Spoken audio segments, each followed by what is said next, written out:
The Cubing Historian doesn't upload it anymore, somebody has to do it. It's very easy to take the WCA and all of its standards, guidelines, procedures and competitions for granted, but I mean everything has to start somewhere, so for the start of this new video series about cubing history, I figured I'd go back to the start of the WCA. Tyson Mao had learned how to solve a cube just a few weeks before the 2003 World Championships, which was one of the few competitions held in the decades before the WCA was founded. Rubik's themselves had hosted the World Championships in 1982 along with official regional qualifiers for the event, and the community had hosted a World Championships in 2003. Now, while the 2003 World Championships wasn't hosted by a company or any one given organisation, just the community as a whole, it was still sponsored by Seven Towns, the publisher for the Rubik's Cube.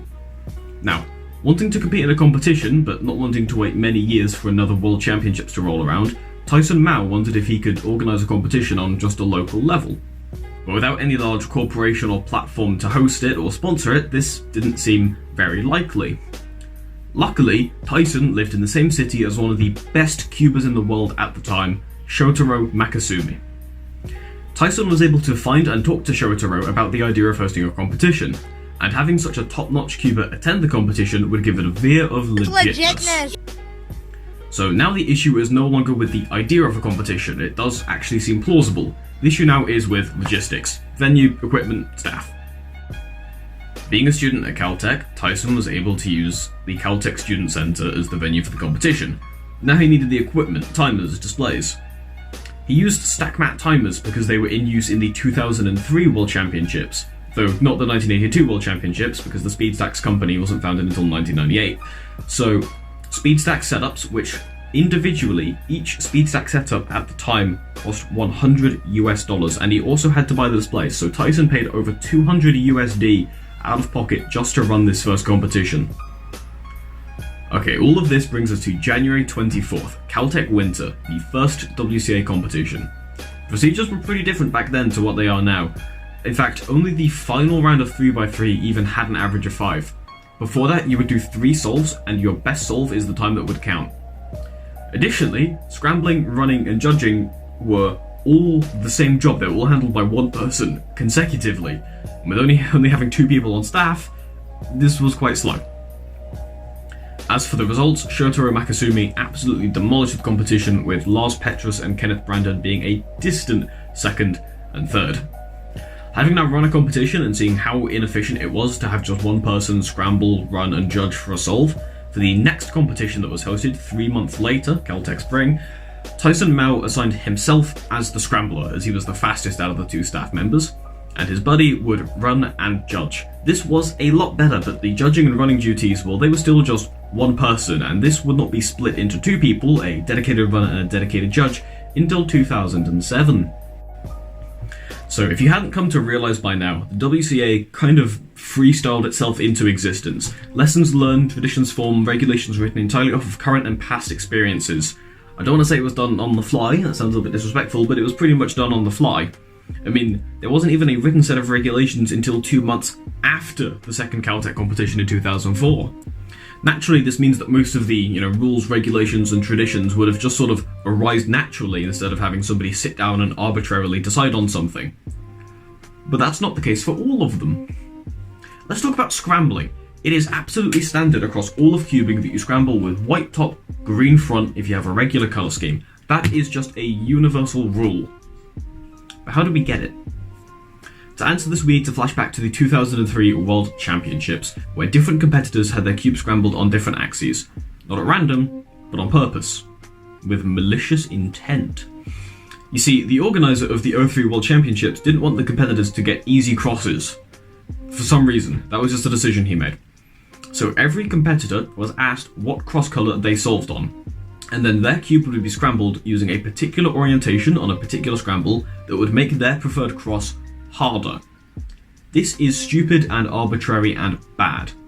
So let's replace it with something not stupid, something probably equally arbitrary, but good this time. Tyson decided scrambles need to be standardised. After all, the scramble doesn't know what method or colour the solver uses, so let's give everyone the same scramble.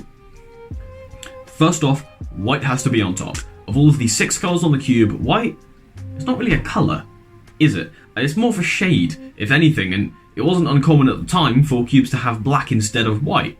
And the same thing applies. Black is also a shade and not a colour. Both black and white are neutral, so they can go on top. But now, we need a front colour.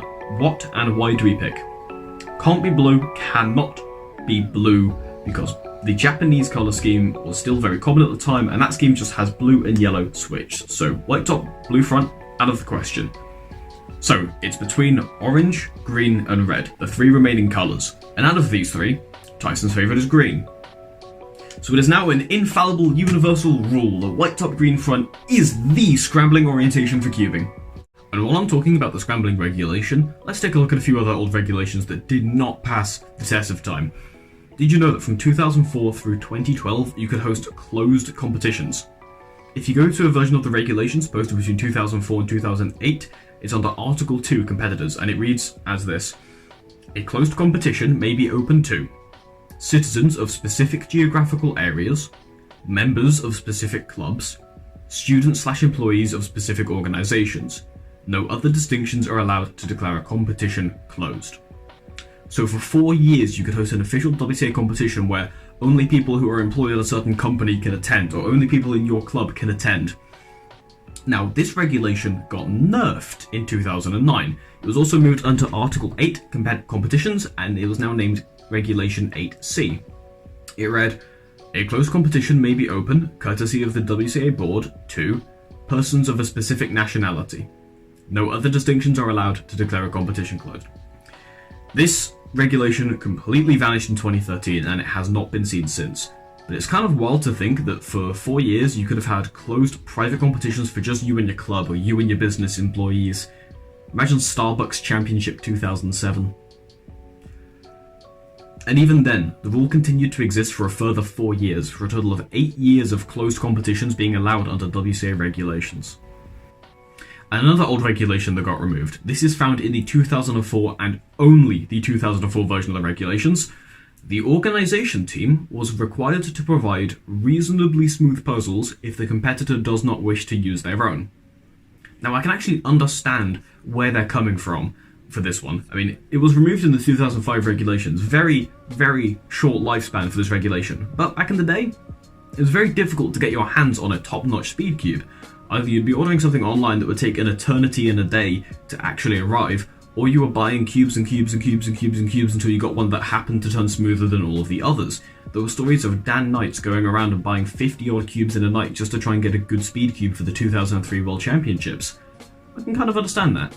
But nowadays, if you can afford the international shipping, you can afford a cheap speed cube. They are very high quality, very cheap, and if you attend a competition, you're expected to have your own puzzle to compete on. You can borrow other people's to compete in a round, but you're expected to be providing the puzzle that you solve on, so you should probably own it.